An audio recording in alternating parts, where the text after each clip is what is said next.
한자 이야기, 낱말 이야기 시간입니다. 이번 시간은 관동 지방, 관동이라는 말을 한번 살펴보겠습니다. 며칠 전에 우리 매스컴에 보도가 됐는데, 일본의 그 요미우리 신문, 6월 13일자가 되겠습니다. 여기에 보면, 이제, 관동 대지진이라는 게 있었죠. 1923년, 지금부터 100년 전입니다. 딱 100년 전인데, 우물에 독을 탔다는 유언비어에 조선인을 도끼로 학살했다. 이런 것이 일본의 요미우리의 일면에 이례적으로 보도가 됐다. 여기에. 그렇죠? 특히 이제 요미우리 신문은 좀 보수 성향인데 100년 전의 교훈을 되새겨야 한다. 이런 것이 우리 매스컴에 인용이 돼서 제가 관동이라는 그런 낱말이 생각났습니다. 그래서 원래가 관동 대지진이 있은 지 이제 100년째가 되는 해다. 그래서 한국과 중국, 일본의 관동이라는 말을 한번 살펴보겠습니다. 자, 우선 한자로 관동을 보면 관은 빗장을 얘기한다. 네, 빗장. 그리고 동은 동쪽이다.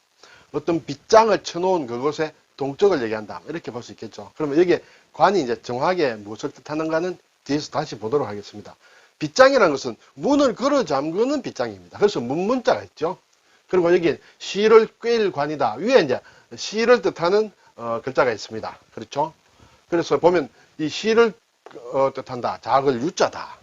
그리고 이 아래에 있는 것, 이 부분은 상투관이다. 쌍상투다. 상투는 보통 하나 찌는데 어린 아이들이라든지 보면 양쪽이 다 머리에다가 상투 같은 걸 찌죠. 막 그런 상상투관이다. 문에, 대문에, 옛날식 대문에 있는 빗장을 걸어 잠그는 그런 모양이다. 여기에 시를 이렇게 말하자면 건다는 것은 문을 묶는다는 그런 뜻이 되겠죠. 그리고 물론 실이 아니라 이렇게 나무로 가지고 빗장을 지르는 것이 일반적입니다만 글자는 이렇게 모양이 상당히 복잡하게 되어 있다. 동이라는 것은 이제 동력동이다. 뭐 전통적인 해석으로 보면 나무에 해가 걸려 있다. 아침에 나무 사이로 해가 걸리는 것은 동쪽이다. 이렇게 얘기를 하죠. 그리고 그렇지만 실제로는 그것이 아니라 이것은 어떤 물건 꾸러미를 얘기한다. 물건을 묶어놓은 꾸러미다. 막 그렇게 얘기도 합니다. 자, 어쨌든 우리가 동이라는 글자는 이렇게 잘 알고 있습니다. 그러면 빗장관의 동쪽이다. 관의 동쪽을 관동이라 한다. 이렇게 되겠죠. 관에 대해서 조금 자세히 살펴보면 우리가 흔히 관계한다라는 그런 말을 많이 합니다. 빗장이란 말은 실물도 별로 없습니다. 요즘은 옛날식 대문이라든지 그런 게 별로 없기 때문에 그래서 현관에 도화록이 있다든지 그런 정도로 해서 빗장이란 말은 잘 안 씁니다만은 실물은 잘 보기 힘듭니다만 어쨌든 걸어 잠근다라는 그런 뜻이고 또 관계한다라는 것은 관계는 양쪽이 있다. 그렇죠? 그 중간에 개입하는 것이다. 대문의 빗장이라는 것은 안과 밖을 이렇게 관계시키는 것이다. 그런 의미에서 관계한다는 뜻도 있죠. 그리고 관문이다. 문이다 하는 것도 밖과 안을 이렇게 나누는 것이에요. 그래서 관문이라는 것은 어떤 국경, 나라 전체로 보면 국경, 그리고 어떤 요새에 세운 성문이다. 요새. 그리고 경계에 세운 문이다. 그런 것이 다 관문이다. 네. 이건 나라와 나라 사이일 수도 있고, 나라 안에서도 지방과 지방일 수도 있고, 그리고 또 중요한 통로, 이제 요새다. 그렇죠? 중요한 길목. 그러므로 그것이 과정이다, 난관이다. 이런 뜻을 다 포함하는 것이다. 그리고 특히 국경을 넘으려면 세관이 있어야 되겠죠. 그렇죠? 세를 받는 관이다. 세를 받는 문이다. 네. 나라와 나라 사이를 오고 갈 때는. 그러면 어떤 기관이다. 할 때 이런 뜻으로 많이 쓰입니다. 그렇게 되면 이제 관동이라는 것은 결국은 관문이 설치된 곳의 동쪽이란 그런 뜻이 되겠죠. 자, 우리나라에서 관동이란 말을 이제 사진을 찾아보면 이렇게 나옵니다. 강원도에서 대관령 동쪽에 있는 지역을 일단은 관동이다. 그러면 대관령이라는 것은 관자가 들어가 있습니다. 예, 좀 관계가 명확하지는 않습니다. 대관령이라는 게 왜 대관령이라는 말이 생겼느냐 하는 것은 제가 자료를 쭉 보았는데 명확하지 않습니다. 왜 그러냐 하는 것은 그렇지만 대관령의 서쪽과 동쪽을 어쨌든 큰 하나의 경계를 이루고 있는 것은 틀림이 없다. 그렇죠?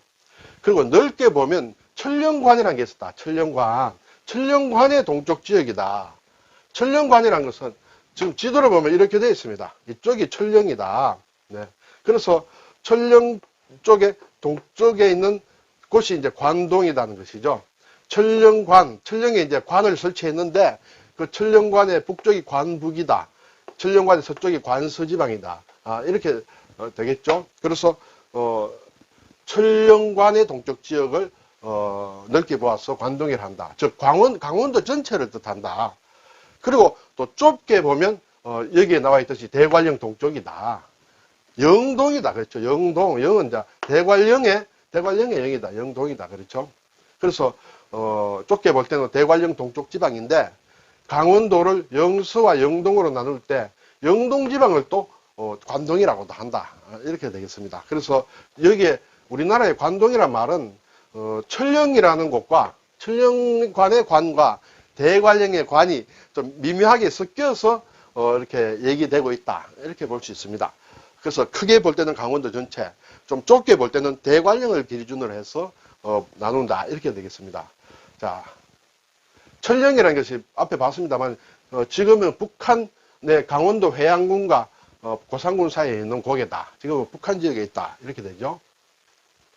대관령이 생각나면 우리가 학교 다닐 때 배운 시인 것 같기도 합니다만 신사임당이 쓴 시가 생각이 나서 잠깐 가져와 봤습니다. 유 넘는다. 유 대관령을 넘으면서 막 바라본다. 그랬죠. 친정을 바라보고 하는 그런 것이 있습니다. 비교적 쉬운 글자로 되어 있는데 자친 어머니를 얘기하죠. 자친은 학발이다. 학의 머리다. 머리가 다 희게 샜다는 그런 얘기죠. 제임령. 예, 임령이라는 것이 강릉의 옛 지명이 임령입니다. 예, 강릉에 가면 가끔 이러한 임령이라는 지명이 보인다. 영자가 상당히 어렵습니다만 이것은 바다를 뜻하는 바다영이다. 임령. 그래서 늙으신 어머니를 강릉에 두고 늙으신 어머니 학발. 그렇죠? 그리고 시인 내 몸은 장안을 향한다. 서울을 떠나야 되는데 독거정이다. 네. 정만 마음만 남겨두고 떠난다. 이렇게 되겠죠. 회수북평 고개를 돌려서 북평이라는 거죠. 강릉의 북평촌에서 신사임당이 태어났다. 신사임당이 고향이 강릉의 북평이다. 그렇죠. 북평을 바라보니 시일망. 예. 백운비하 흰 구름이 나는 아래에 흰 구름이 이렇게 떠도는 그 아래에 저녁산이 푸르구나 하는 이제 그런 의미가 되겠습니다. 그래서 우리가 대관령 하면 신사임당, 강릉, 또 임령이라는 지명은 한번 여러분이 머릿속에 새겨두어도 좋으리라 생각이 듭니다. 자, 이제 일본의 관동은 어떠냐? 일본의 관동은 일반적으로 간토라고 있죠. 간토. 일본식 발음으로 간토다. 글자가 이제 조금 달라졌습니다. 여기 이것은 우리가 쓰는 것인데 뒤에서 다시 한번 보겠습니다. 현재 일본에서는 이렇게 쓴다. 일본의 혼슈 동부에 있는 일본의 혼슈가 이제 가장 큰 섬이죠. 그쪽에 동쪽에 있는 동경, 도쿄도, 그리고 6개, 또 이바라기, 도치기, 군마, 사이타마, 치바, 가나가와, 이렇게 6개 현이 있습니다. 그러니까 1도 6현을 지금 관동지방이라고 합니다. 일본에서 지방을 여러 개 나누겠죠. 지금도 얘기할 때, 그때 보면 동경과 동경 주위의 6개 현을 관동지방이라고 한다. 그걸 간토라고 한다. 그리고 이것은 이제 현재 일반적으로 행정구역을 기준으로 생각하는 그런 지역 이름이고, 또 기본적으로는 관소, 그렇죠. 아까 앞에서 본 세관이 있다든지 하는 그런 이제 어떤 성문이 되겠죠. 요새에 있는 성문이 있는 곳의 동쪽을 크게 보면 역사적으로 관동이라고 한다. 네. 3개의 관이 있었는 모양이에요. 삼관, 미노 2세, 에치제엔이라는 곳에 그 관문을 설치했는데 그 동쪽에 있는 곳을 관동이라고 했다. 네, 역사적으로 조금 위치가 바뀔 수도 있습니다만 일반적으로 이렇게 된다. 아까 앞에서 동경과 6개의 현을 합친 관동은 이것이 이제 현재 실질적으로 관동 지방이다. 그리고 이 기준으로 전체 오른쪽에 있는 것 이것을 또 크게 관동으로 볼 수 있다. 네, 잘 안 보이겠습니다만 이렇게 돼 있죠. 이쪽은 물론 이제 관서가 되겠죠. 간사이 이렇게 되겠습니다. 자, 관동 대지진은 앞에서 말씀드렸다시피 1923년도 딱 100년 전 9월 달에 일본 간토 지방에서 발생한 대지진의 수반에서 일어난 일본 역사상 최대 지진 피해다. 이렇게 되어 있습니다. 1923년 9월 1일 네, 많은 사람이 희생이 됐는데 그중에 특히 조선 사람들도 굉장히 많은 유언비에 의해서 어떤 참 죽음을 당했다 하는 그런 우리가 기억해야 될 것이다. 진원지는 물론 이제 관동 지방이다. 강도는 어떻게 되느냐? 지진의 강도는 최대 진도가 마그니튜드 7.9예요. 7.9.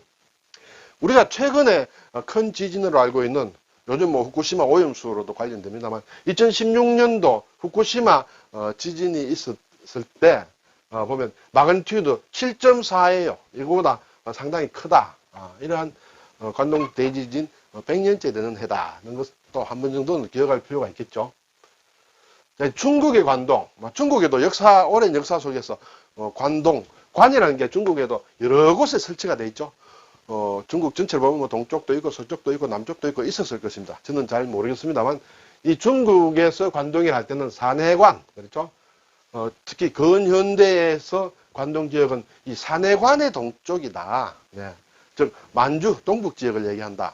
산해관이라는 것이 중국의 이제 그 발해만에 있는 그것이 산해관이다. 중국의 관동하면 이제 일제시대 때 이제 관동군이라는 게 생각이 나죠. 네.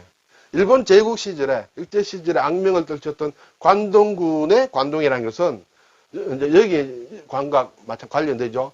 중국의 여순, 그죠? 또 대련 일대 조차에서 있던 일본이 이 지역을 관동주라고 불렀다. 그리고 거기에 주둔하고 있던 군대를 관동군이라고 했다. 네, 이렇게 되겠습니다. 자, 관자와 관련된 낱말 몇 개 더 보면 관계한다, 그렇죠? 관계한다. 연관이 있다. 어떤 무슨 국가 기관이다. 기관. 관건이다. 관건이다 하는 것은 어떤 관은 빗장입니다. 빗장 걸어 잠그는 것이고, 그는 열쇠를 얘기한다. 관건. 네. 관문이다. 그렇죠? 관에 만들어진 문이다. 현관이다. 관세다. 관에서 받는 세금이다. 관을 넘어갈 때마다 받는 세금이다. 그리고 그것을 받는 것은 세관이 된다. 세관에서 관세를 받게 되죠. 그러면서 통관이 된다. 관을 통한다. 관을 통과한다. 세금을 내고 통과하는 게 통관이 된다. 이렇게 되겠죠. 이때 다 빗장관을 쓴다.